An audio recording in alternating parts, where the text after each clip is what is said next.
Do profeta Isaías. Existem algumas curiosidades, irmãos, a respeito deste livro. Esse versículo 17 está no capítulo 54, que faz parte do livro de Isaías. Esse livro que é conhecido como o Evangelho do Velho Testamento. Esse livro que é conhecido como até o quinto Evangelho, pelo fato de anunciar, de falar tanto do Senhor Jesus Cristo, do Messias. O livro de Isaías é muito lido, é muito falado no Novo Testamento, irmãos. Interessante é que a Bíblia tem 66 livros, 39 do Velho Testamento e 27 do Novo. E Isaías também é da mesma forma. São 66 capítulos. 39 capítulos fala da nação de Israel, do juízo que este povo sofreu e passou. E os 27 versículos após fala de esperança, de restauração da nação de Israel. E Isaías, ele teve um ministério duradouro. Profetizou em torno de 40 anos, irmãos. Isso era um feito muito difícil. Ele fez parte, ou profetizou nos reinados de Acás, Uzias, Jotão, Ezequias e no início do reinado de Manassés. Os historiadores falam que este profeta foi morto, cerrado ao meio. Viveu em um tempo, em um período de caos muito grande. Foi ele que disse: ai daquele que chama o bem de mal. Porque quando Isaías começou a profetizar, quando Deus chamou Isaías, não foi um período fácil. Não foi um período onde Israel estava servindo a Deus, temendo a Deus, obedecendo a Deus. Então foi um período de caos religioso. E ele foi levantado neste período. Período esse em torno de 700 anos antes de Cristo. E eu acredito que nós também estamos vivendo em tempos difíceis, irmãos. Tempos difíceis. E Deus levantará homens e mulheres corajosos, determinadas, cheias do Espírito dele, para profetizar, para fazer a sua obra e glorificar o seu nome. Profetizar na época de Isaías e ter um ministério desse tão longo não foi fácil, com o mundo, com a inversão de valores que tinha na época. Eles valorizavam o errado e rejeitavam o que era certo. Imagina você, um homem ou mulher de Deus, com o chamado de Deus, com o ministério de Deus, nascer, crescer e for chamado por Deus para exercer o ministério em um período como esse, onde as pessoas que acreditam em Deus valorizam o profano e desprezam o que é santo. Isaías foi filho. E esse capítulo 54, que nós lemos o último versículo, o versículo 57, ele vai falar de algumas coisas, irmãos. Por exemplo, no capítulo 54 de Isaías, vai falar sobre a estéril que canta por se tornar mãe de multidões. É uma alegoria se referindo a Israel. O capítulo 54 vai falar que a abandonada é recolhida pelo esposo eterno. O capítulo 54 vai falar que a aflita é adornada com pedras preciosas. O capítulo 54 vai falar que todos os seus filhos são ensinados pelo Senhor. Estou falando do capítulo 54. Vai dizer que também é estabelecido em paz e guardados por uma aliança vitoriosa. O capítulo 54 vai finalizar falando com uma promessa forte de proteção divina, e também vai finalizar declarando que os servos de Deus têm herança da parte do Senhor. E hoje, esta palavra que Deus tem para você nesta casa. E hoje, esta palavra profética que sai desse servo de Deus para a sua vida. Uma palavra que você tem uma herança, uma promessa que Deus tem para você. E que ela se cumprirá para a glória do nome dele. Interessante que a última vez que eu preguei aqui, eu falei sobre Israel e sobre uma advertência, uma correção que Paulo usou de Israel para com o povo. E Paulo disse: olha, como Deus agiu assim com Israel, corrigindo, advertindo, castigando, Deus também faz isso com a igreja dele. E este texto, esta palavra, foi direcionada a Israel, que também podemos aplicar para os cristãos, para a igreja, para o povo de Deus, porque como Deus amava Israel, Deus ama a igreja, porque como Deus cuidava de Israel, Ele cuida da sua igreja, como Ele protegia Israel, Ele protege a sua noiva. E nós vamos entrar no texto que começa a dizer: toda ferramenta preparada contra ti não prosperará. Repita comigo, vamos lá, irmãos. Toda ferramenta preparada contra ti não prosperará. O versículo 1 fala disso. O texto, ele não diz que não existe ferramenta contra os servos de Deus. Note que o texto não diz que não existe ferramenta, que não haveria situações desta forma contra quem Deus ama, contra quem serve a Deus. O texto não diz. Isso já nos prepara, isso já abre os nossos olhos, isso já nos fortalece, já nos deixa posicionados em saber que nós estamos sujeitos a ferramentas contra nós, a prepararem ferramentas contra a sua vida. E o que significa isto, pastor? Ferramenta preparada, ou arma forjada, ou algo trabalhado, planejado, fabricado com intenção de prejudicar. Preste atenção, mesmo você sendo homem, temente a Deus, uma mulher serva de Deus, você está correndo o risco de quê? De o inimigo no mundo espiritual, ou pessoas que darem lugar para ele, pegar armas forjadas, fazer trabalhos, planejamentos, ou fabricar coisas com a intenção de te prejudicar. Mesmo você sendo alguém de bem, alguém pacífico, alguém generoso, alguém que só ajuda, mas você não está isenta, você não está isento disso acontecer com você. Isso fala de que ferramenta preparada, fala de planos malignos, fala de tramóia, fala de conspiração, fala de maquinação, de esquemas perversos contra a sua vida.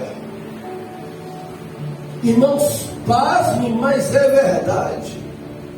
Nem todo mundo tem esse coração bom que você tem. Nem todo mundo tem essa inocência que você tem.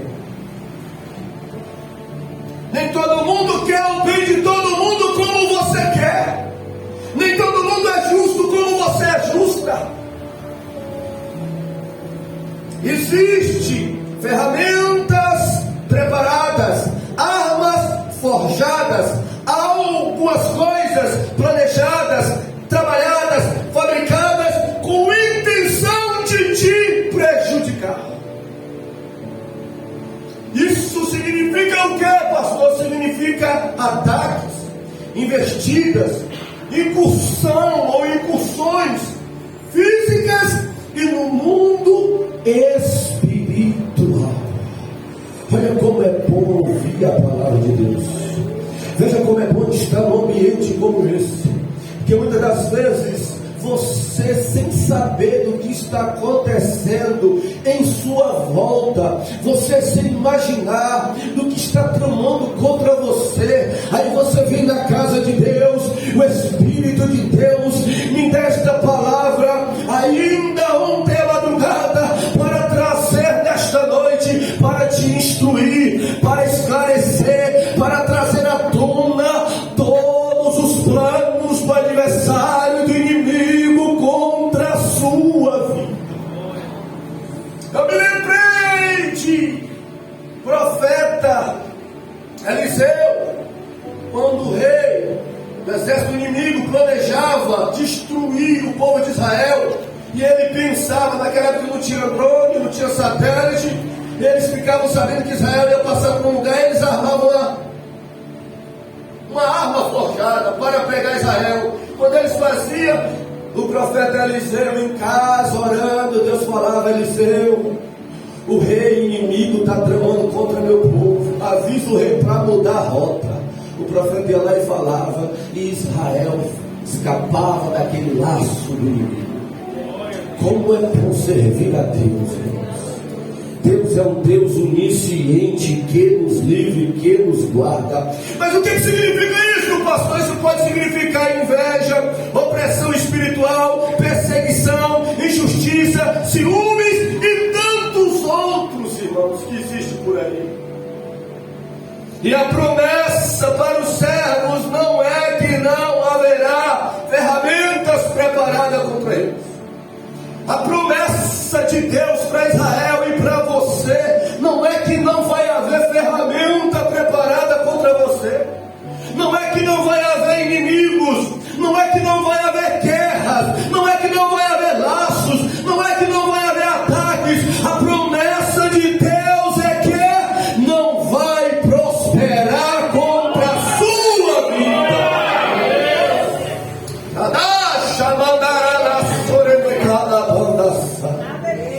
A promessa é essa, não é que não vai ter. A promessa de Deus é essa para você: vai ter, mas não vai prosperar contra a sua vida. Levante a tua mão e receba esta palavra. Deus está dizendo que vai ter guerra, vai ter luta, vai ter inimigo, vai ter laço, vai ter ataque, mas não vai prosperar, mas não vai ter sucesso contra ti, mas não vai prevalecer contra você, mas não vai predominar, não vai sobressair, não vai vencer, diz o Senhor.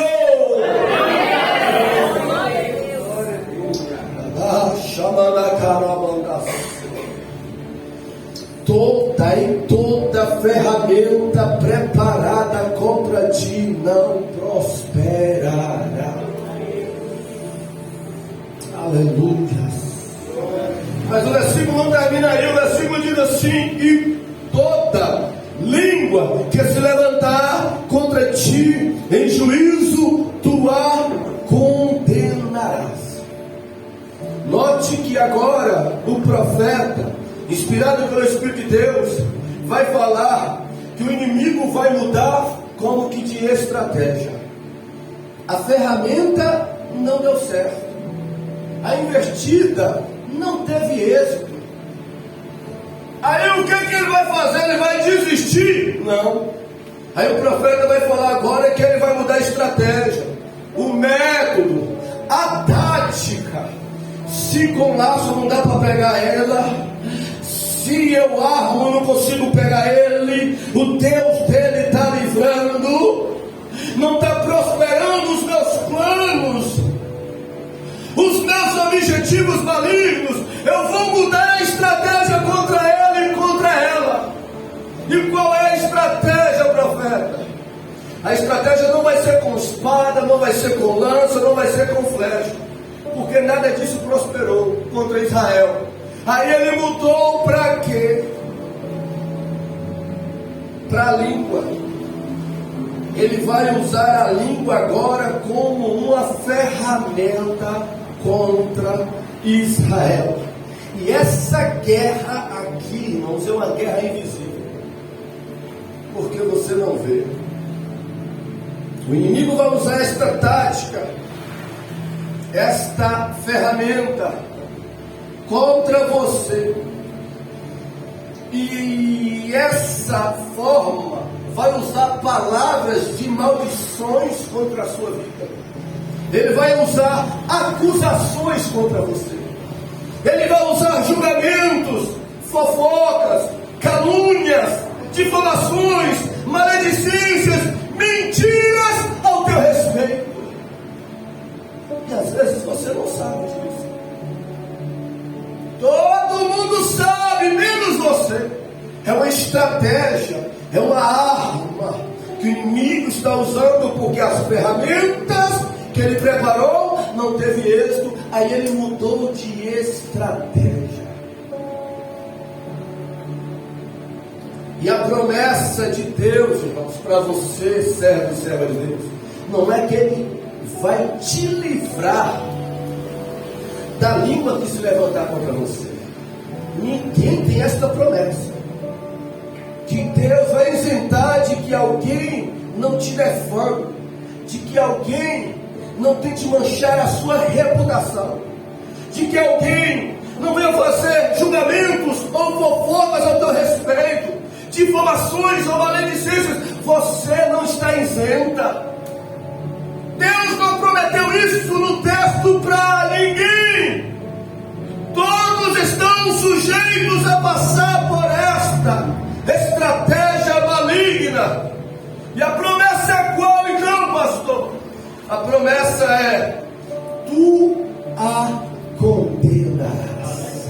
A língua que se levantar, toda língua que se levantar contra ti em juízo, tu a condenarás.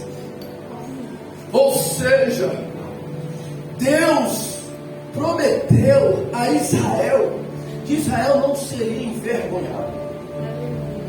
Deus disse com esta palavra que a verdade seria esclarecida. Deus estava dizendo que a mentira iria cair por terra. A mentira que foi dita, que foi falada, que foi anunciada ao teu respeito.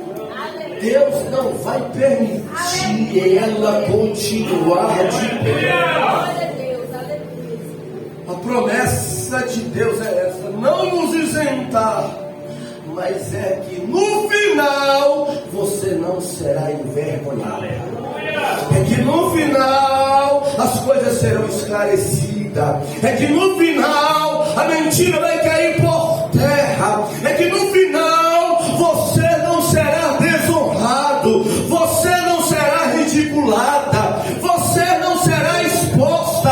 A promessa de Deus é essa, é que Ele garante, irmãos, que o que foi dito contra você, Ele está incumbido de trazer à tona e de provar que não é verdade isso ao teu respeito. Aleluia.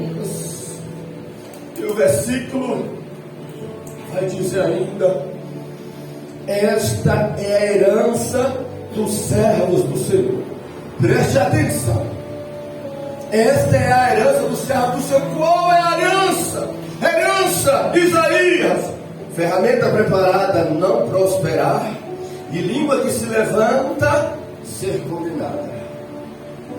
Essa é a herança dos servos do Senhor.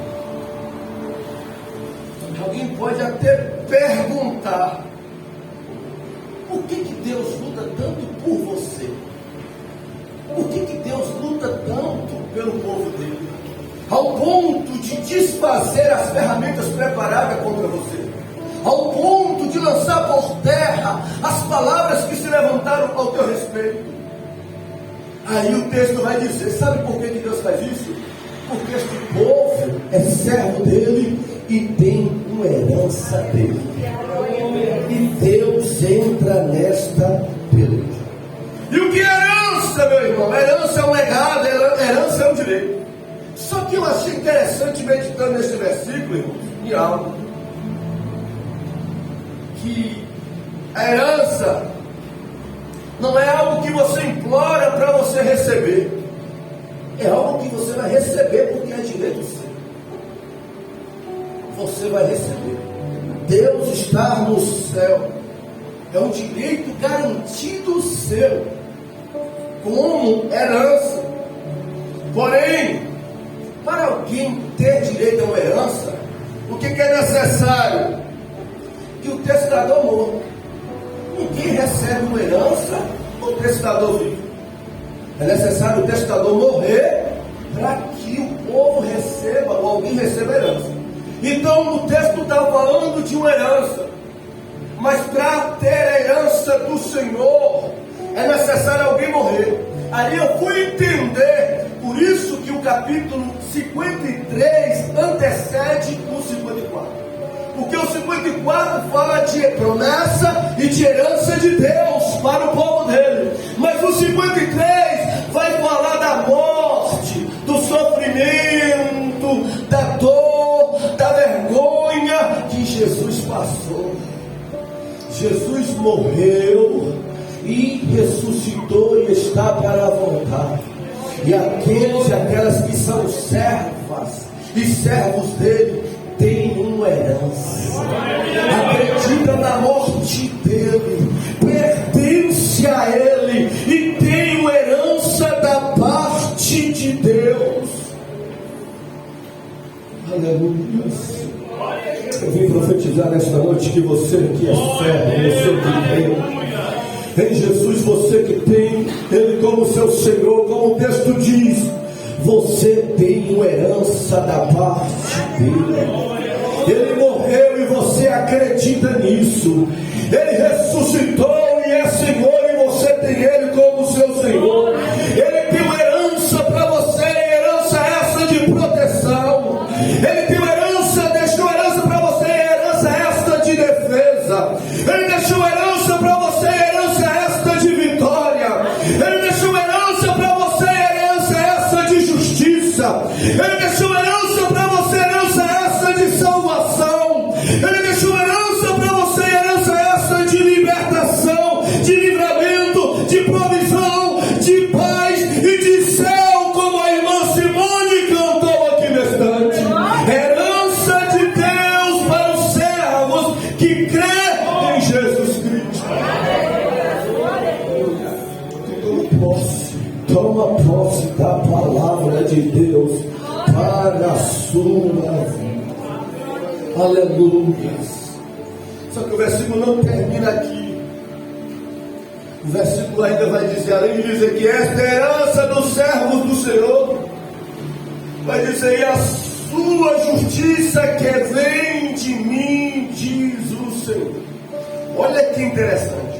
No versículo 1, Deus começa usando o profeta para dizer que nenhuma ferramenta prosperará contra o povo dele, que toda língua que se levantar será condenada, e que isso são herança dos servos que pertencem a ele. Aí ele vai dizer assim: a sua justiça vem de mim. Aqui Deus está falando, irmãos, para o povo de Israel, está falando para nós nesta noite. Porque muitos passam por situações que são injustiçadas nesta vida, com ferramentas, com línguas, e pessoas passam por isso. E a tendência de você pensar ou querer agir quando é atacado, quando é atacada, o que fazer? Pela emoção agir, pela carne tomar uma atitude, fazer alguma coisa, irmãos, pela força, fazer alguma coisa pela justiça própria. Só que aí vem Deus e diz isso para você nesta noite: a sua justiça vem de mim, diz o Senhor dos Exércitos.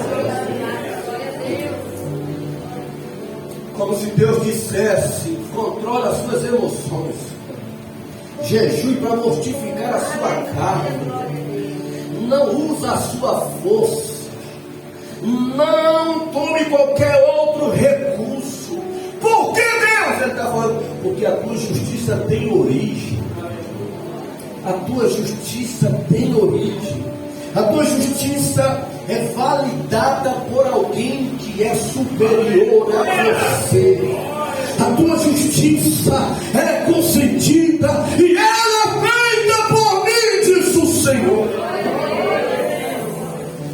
Deus está dizendo: até mandar chamar será calabandassa. Levante não uma, mas as duas mãos para receber o que Ele está me dizendo. Feche os teus olhos, que Ele está dizendo: já sei mandar, cabandará na surana, que mandará na sai.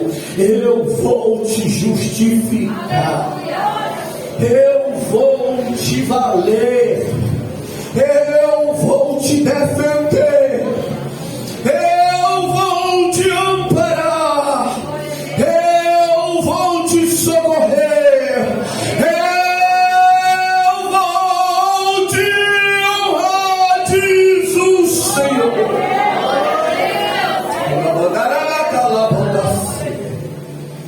Oh, como é bom ser servo de Deus, irmãos. Como é bom servir ao Senhor. Você está coberto pelo sangue. Você está cercado pela graça. Você está debaixo da mão poderosa de Deus. Ele está dizendo: oh, fique sobre os seus pés em nome de Jesus. O inimigo até prepara, Deus está dizendo, mas ele cancela. O inimigo pode até tramar, preparar, você não está nem sabendo, mas Deus está cancelando. E o último martelo, irmãos, não está aqui nesta terra, não. A respeito da tua causa, a respeito da tua vida, diz o Senhor, o martelo último não está aqui nesta terra, está na minha mão, diz o Senhor.